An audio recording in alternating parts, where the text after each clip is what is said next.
میرا ایک مناظرہ ہوا، بحث ہوئی، ایک پادری تھا، بہت بڑا پادری، انٹرنیٹ پہ میری اس سے بحث ہوئی. میں نے اس کو نہیں بتایا کہ میں مسلم ہوں، نہ اس نے پوچھا. میں کہ ایسے ان نون نیوٹرل پرسن بن کے میں نے اس سے سوال جواب شروع کیے.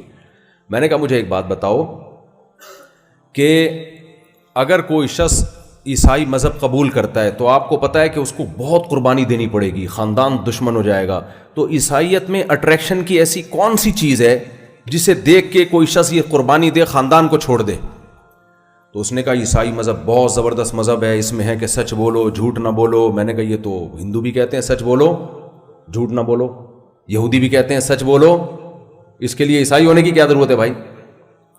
انہوں نے کہا نہیں، عیسائی مذہب میں یہ ہے کہ وفا کرو بے وفائی نہ کرو. میں نے کہا یہ تو بھائی ساری دنیا کہتی ہے، ہمارے جو صدر صاحب بھی یہی کہتے ہیں کہ سچ بولو، وفا کرو، بے وفائی بولو نہ کرو. اس میں تو گورنمنٹ نے کوئی پابندی نہیں لگائی ہے، یہ کہنے پر کوئی بھی بول سکتا ہے. اب وہ بیچارہ بوکھلا گیا، کافی دیر ادھر ادھر کہتا ہے کہ اور کیا. میں نے کہا بھائی جب خدائی قانون ہے نا، مذہب نام ہے خدائی قانون کا، تو تمہارے پاس قانون کیا ہے، لا کیا ہے جس کو ہم دوسرے قوانین کے مقابلے میں پرکھیں اور ہم یہ کہیں کہ یہ قانون سپیریئر ہے، زندگی گزارنے کا یہ طریقہ سپیریئر ہے، باقی سارے طریقے غلط ہیں. تو تمہارے پاس وہ طریقہ کیا ہے؟ اس کی پھر بھی سمجھ نہ آئے. میں نے کہا مجھے صرف اتنا بتا دو کہ تمہارے ہاں جب کسی شخص کی وفات ہو جاتی ہے تو تمہارا قانون کیا کہتا ہے؟ بیٹی کو وراثت ملے گی یا نہیں ملے گی؟ ملے گی تو کتنی ملے گی؟ بیوی کو وراثت ملے گی یا نہیں ملے گی؟ ملے گی تو کتنی ملے گی؟ تمہارے ماں باپ کو وراثت ملے گی یا نہیں ملے گی؟ ملے گی تو کتنی ملے گی؟ صرف یہ بتا دو. بتا سکتا ہے کوئی عیسائی؟ کخ بھی نہیں ہے، کیونکہ ان کے یہاں مفتی مارکیٹ میں کیا ہیں؟ شارٹ. مفتی نہیں ہوتے، پادری ہوتے ہیں، روحانی پیشوا ہوتے ہیں، مفتی نہیں ہوتے ان کے یہاں. کہتا ہے وہ آسٹریلیا کا تھا، تو کہتا ہے آسٹریلیا میں یہ. میں نے کہا آسٹریلیا کا قانون تو آسٹریلیا ہے نا، وہ تو انسانوں کا قانون ہے، مذہبی تو نہیں ہوا نا. اس کے لیے تو آسٹریلیا کی نیشنلٹی ملے گی، اس قانون کو فالو کرے گا وہ. لیکن مذہب کیا کہتا ہے؟ کچھ بھی نہیں کہتا مذہب. میں نے کہا اچھا یہ بات بتاؤ، میاں بیوی میں نکاح ہو گیا، علیحدگی کیسے ہوگی؟ عیسائیت کیا کہتی ہے؟ کچھ ہے ہی نہیں. ہمارے یہاں تو پورا ہے نا، الطلاق مرتان فامساک بمعروف. خلا کا کیا طریقہ ہے؟ تنسیخ نکاح کیا ہے؟ طلاق کا شرعی طریقہ کیا ہے؟ بدعی طلاق کون سی ہے؟ پورا ہدایہ میں پڑھا ہوگا آپ لوگوں نے. میں نے کہا ہمارے یہاں، میں نے اس کو ہی نہیں پڑھا ہمارے یہاں، وہ سمجھ جاتا مسلمان ہے تو پھر وہ نہیں صحیح جواب دیتا. تو وہ کہنے لگا کہ میں نے کہا علیحدگی کا کیا طریقہ ہے عیسائیت میں؟ پھر میں نے کہا مجھے امریکہ اور آسٹریلیا کا قانون نہیں بتانا، عیسائیت میں کیا طریقہ ہے میاں بیوی میں علیحدگی کا. وہ بیچارہ پریشان کہتا ہے کہ عیسائیت یہ کہتی ہے علیحدگی ہونی نہیں ہے بس. ایک بزرگ سے کسی نے پوچھا کہ آپ بزرگ ہیں، آپ کو صدر صاحب کے مسائل آتے ہیں؟ کہتے ہیں نہیں. تو کیوں؟ کہتے ہیں میں نماز میں غلطی کرتا ہی نہیں. حضرت آپ اتنے بڑے بزرگ ہیں، آپ کو زکوٰۃ کے مسائل آتے ہیں؟ کہتے ہیں ہم پیسہ رکھتے ہی نہیں ہے زکوٰۃ والے. آپ کو بیوی کے حقوق پتہ ہیں؟ کہہ رہے ہیں شادی نہیں کرنی ہم نے، تو کیا کرنا ہے؟ تو ایک طریقہ تو یہ ہے، لیکن کب تک چلے گا بھائی؟ یہ کیا خیال ہے؟ ایسا ہو گیا نہانا غسل کا طریقہ آتا ہے، ہم میلے ہی نہیں ہوتے، میلے ہی نہیں ہوتے، تو کب تک چلے گا بھائی یہ؟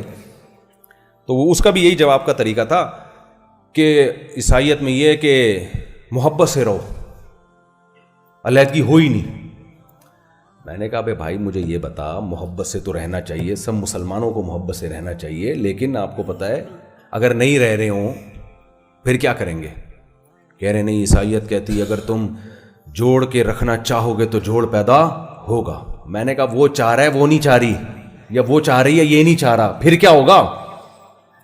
کہہ رہے نہیں محبت سے رہنا چاہیں گے تو ہو جائے گا. میں نے کہا اچھا مجھے یہ بتا بھائی، میں انگلش میں بات ہو رہی تھی، میرے ساتھ ٹرانسلیٹر بیٹھا ہوا تھا. میں نے کہا مجھے یہ بتا، تیری بیٹی کا نکاح ہو گیا، بعد میں پتا چلا چرسی ہے، ہیروئنچی ہے، اب کیسے جان چھڑائے گا؟ اس سے مارتا ہے ہیروئن پی کے، بے تحاشا مارتا ہے، پیٹتا ہے، خطرہ ہے کہ جان سے نہ مار دے، اب جان کیسے چھڑائے گا اس سے؟ کہہ رہے میں اپنی بیٹی کو کہوں گا کہ وہ محبت سے اس کو سمجھائے. میں نے کہا کسی کا باپ بھی محبت سے چرس نہیں چھڑوا سکتا. آج تک میں نے کوئی ایسا چرسی نہیں دیکھا محبت سے آپ نے اس سے چرس چھڑوا لیا. ہوں گے کوئی لاکھوں میں ایک. اب وہ بیچارہ جب بوکھلا گیا نا بہت زیادہ. انگریزوں میں ایک اچھی بات یہ ہوتی ہے کہ وہ غلطی مانتے ہیں اپنی. ایک میں نے ان میں یہ چیز دیکھی, بحث برائے بحث نہیں کرتے. آخر میں آ گیا نا, تو میں نے کہا یار دیکھو, جس مذہب میں تعلیمات ہی نہیں ہیں تو اس مذہب کے بارے میں یہ فیصلہ کرنا کہ اس کی تعلیمات درست ہیں یا غلط ہیں, یہ تو بات کی چیز ہے نا. تعلیمات ہی سرے سے نہیں ہے کہ ہم اس کو دوسرے مذہب سے کمپیئر کریں, مقابلہ کریں کہ یہ والا مذہب زیادہ اچھا ہے یا یہ والا مذہب زیادہ اچھا ہے, جب تعلیمات ہی نہیں ہے. میں اس کی آسان مثال دیتا ہوں. آپ کے پاس 2-3 سفیر آئے مختلف, امریکہ سے 3 سفیر آ گئے آپ کے پاس. اب آپ کو پتہ نہیں چل رہا یہ والا اوریجنل ہے, یہ والا اوریجنل ہے, تینوں کا لباس, گیٹ اپ سب ایک جیسا. ایک سفیر کی جیب سے خالی پرچہ نکلا, اس پہ کوئی پیغام ہی نہیں لکھا ہوا تھا. وہ کہہ رہا مجھے امریکہ نے بھیجا. بھائی کس سلسلے میں بھیجا ہے؟ پرچہ پکڑا دیا اس نے, آپ نے دیکھا کچھ لکھا ہوا ہی نہیں ہے کچھ اس میں, خالی پرچہ دے کے. اس زمانے کی بات ہے جب پرچوں میں سفارتی پیغامات آیا کرتے تھے, تو کچھ ہے ہی نہیں پرچہ. دوسرے کی پینٹ سے آپ نے نکالا تو کیڑے مکوڑے بنے میں اس میں. کہو یار یہ کیا لکھا ہوا ہے, کچھ سمجھ میں ہی نہیں آ رہا. تیسرے سے نکالا تو باقاعدہ پراپر اسٹیمپ کے ساتھ ایک مضمون ہے, امریکہ نے کچھ دھمکیاں دی ہوئی ہیں, کچھ وعدے کیے ہوئے ہیں وغیرہ وغیرہ, بہت ساری باتیں لکھی ہوئی ہیں کہ تو وہ لگ رہا ہے کہ یہ کس کا پیغام ہے, یہ امریکہ کا ہی ہو سکتا ہے. تو اب, اور آپ کو یہ پتا ہے ان تینوں میں سے ایک, یا تو دونوں کی پتلونوں سے پرچے نکلتے تو پھر آپ کہتے یار یہ والا امریکہ کا پیغام ہے یا یہ والا پیغام ہے, تو آپ کنفیوژن میں آ جاتے ہیں نا, کیا خیال ہے, آپ مشکل میں پھنس جاتے ہیں کہ پتہ نہیں یہ پیغام صحیح ہے یا یہ پیغام صحیح ہے, یہ والی اسٹیمپ اوریجنل ہے یا یہ والی اسٹیمپ اوریجنل ہے. لیکن ہوا یہ کہ دونوں کی پتلون سے کمبختوں سے کچھ نکلا ہی نہیں. ایک کی پتلون سے سگریٹ کے ڈبے نکلے, دوسرے کی پتلون سے کچھ کیڑے مکوڑے نکلے, ایسے بنایا ہوا, کو سمجھ میں نہیں آ رہا کیا لکھا ہوا ہے. یاد رکھو اللہ تعالیٰ نے نبی کریم صلی اللہ علیہ وسلم کی تعلیمات کے سوا کسی تعلیمات کو باقی چھوڑا ہی نہیں ہے, تاکہ یہ بحث ہی ختم ہو جائے کہ پیغمبر کی تعلیمات زیادہ صحیح ہیں یا دوسرے مذہب کی تعلیمات. دوسرے مذہب کے پاس سرے سے تعلیمات ہے ہی نہیں. تو اللہ نے یہ آزمائش بندوں سے اٹھا لی ہے کہ اب ہم یہ فیصلہ کریں یہ والی تعلیمات پیغمبر کی ہیں یا یہ والی. اللہ نے کہا تعلیمات یہی ہیں, اس کے علاوہ کہیں کچھ ملے گا ہی نہیں تمہیں. تو یہ بحث اللہ نے کیا کر دی, بولو, ختم. اسلام کے علاوہ کسی مذہب کے پاس تعلیمات ہی نہیں ہے, قانون ہی نہیں ہے. جب قانون ہے ہی نہیں تو یہ بحث کرنے کا فائدہ ہی نہیں ہے کہ اسلامی قانون اچھا ہے یا دوسرا قانون ہے. بھائی دوسرا قانون آئے گا تو ہم بحث کریں گے یہ والا صحیح ہے یا یہ والا صحیح ہے. نہ عیسائیت کے پاس تعلیمات, نہ ہندوؤں کے پاس. اور اگر کسی کے پاس سے پرچہ نکلا بھی ہے تو اس کے پاس تعلیمات کیا ہیں؟ ہندوؤں کے پاس سے جو پرچہ نکلا وہ کہتے ہیں ہم جو ہمارا جو مذہب ہے وہ ہے اصل بھگوان کا, تو اس تعلیمات کیا نکلی؟ اپنے ہاتھ سے پتھروں سے بتوں کو بناؤ اور ان کو بھگوان مان کے عبادت کرو. یہ خدائی تعلیمات ہو سکتی ہیں؟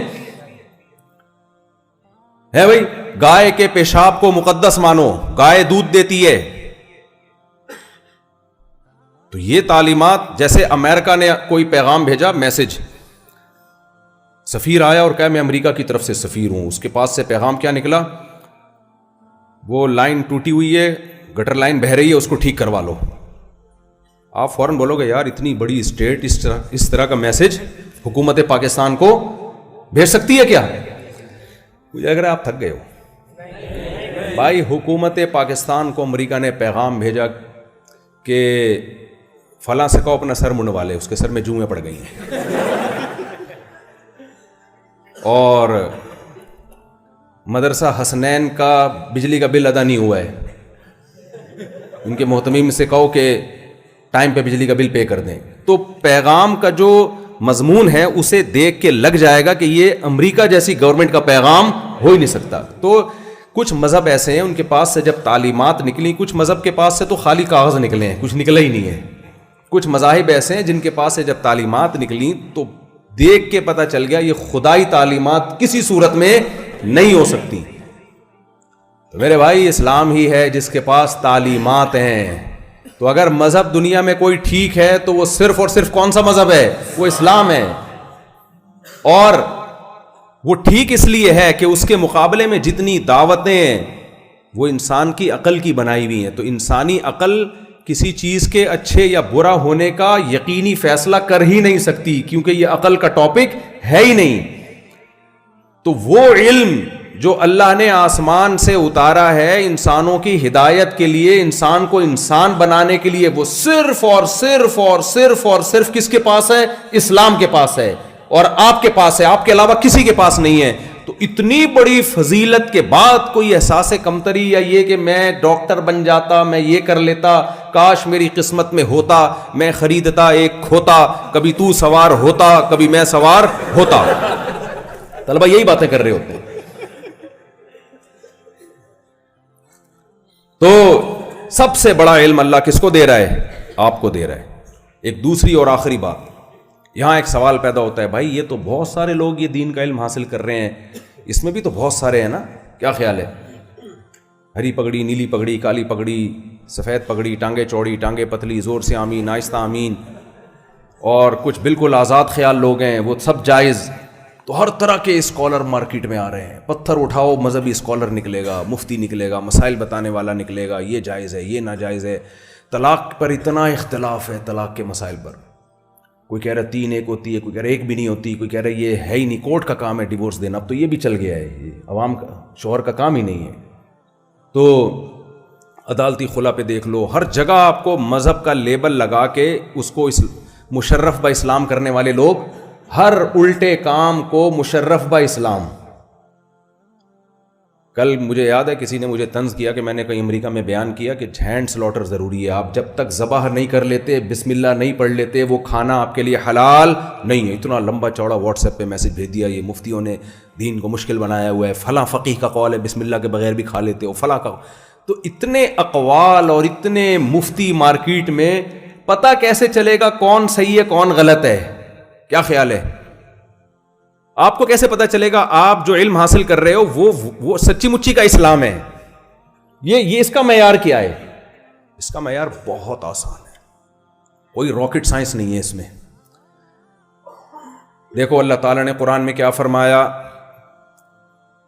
یعلمہم الکتاب والحکمت ویزکیہم. نبی کا کام صرف کتاب دینا نہیں ہے, کتاب سکھانا, تزکیہ کرنا اور حکمت کی باتیں سکھانا. تو صحابہ کرام نے یہ باتیں کس سے سیکھی ہیں؟ نبی سے. اگر یتلو علیہم آیات ہی ہوتا تو اس کا مطلب یہ ہوتا کہ نبی قرآن کی تلاوت کریں گے, صحابہ محفوظ کر کے اپنے پاس رکھ لیں گے, بس ذمہ داری نبی کی ختم, صحابہ پڑھتے رہیں گے, عمل کرتے رہیں گے. نا نا نا نا, اللہ نے کہا صحابہ کو نبی کی صحبت اٹھانی پڑے گی, یہ قرآن اور اسلام نبی سے سینہ بسینہ سیکھنا پڑے گا, نبی کی شاگردی میں آنا پڑے گا. اب مجھے ایک بات بتاؤ, صحابہ نبی کی شاگردی میں آئے بغیر اسلام نہیں سیکھ سکتے, اور اگر کوئی سیکھ لے تو اس کا اسلام اللہ کی نظر میں معتبر نہیں ہے. تو کیا تابعین ڈائریکٹ نبی کے لیے ہوئے قرآن اور حدیث کو ڈائریکٹ سیکھ کے اسلام سیکھ سکتے ہیں کیا؟ ان کو ان کی صحبت اٹھانی پڑے گی جنہوں نے نبی کی صحبت, کیونکہ تابعین اب ڈائریکٹ نبی کی صحبت نہیں اٹھا سکتے, نبی دنیا سے چلے گئے. تو اب ان کو کس کی صحبت اٹھانی پڑے گی؟ جنہوں نے نبی کی صحبت اٹھائی. پھر تبع تابعین کو اسلام سیکھنے کے لیے ان کی صحبت اٹھائے گی جنہوں نے نبی کے صحبت یافتاؤں کی صحبت اٹھائی. یہ سلسلہ تواتر کے ساتھ چلا آ رہا ہے آج تک. جو اس سلسلے سے کٹے گا اس کا سیکھا ہوا اسلام معتبر نہیں ہوگا. تو یہ سلسلہ صرف ہمارے پاس محفوظ ہے, یا جس کے پاس محفوظ ہے اسی کا اسلام معتبر ہے. اس سلسلے سے جو دائیں بائیں ہو گیا اس کا سیکھا ہوا اسلام شریعت میں معتبر نہیں ہے. نہیں آ رہی میرا خیال ہے بات؟ آپ اپنے اساتذہ سے پوچھیں حدیث کا علم, پورا سلسلہ بتائیں گے, ہم نے حدیث فلاں سے پڑھی, انہوں نے فلاں سے پڑھی, انہوں نے فلاں سے پڑھی, انہوں نے فلاں سے پڑھی. یہ سلسلہ صحابہ تک پہنچے گا.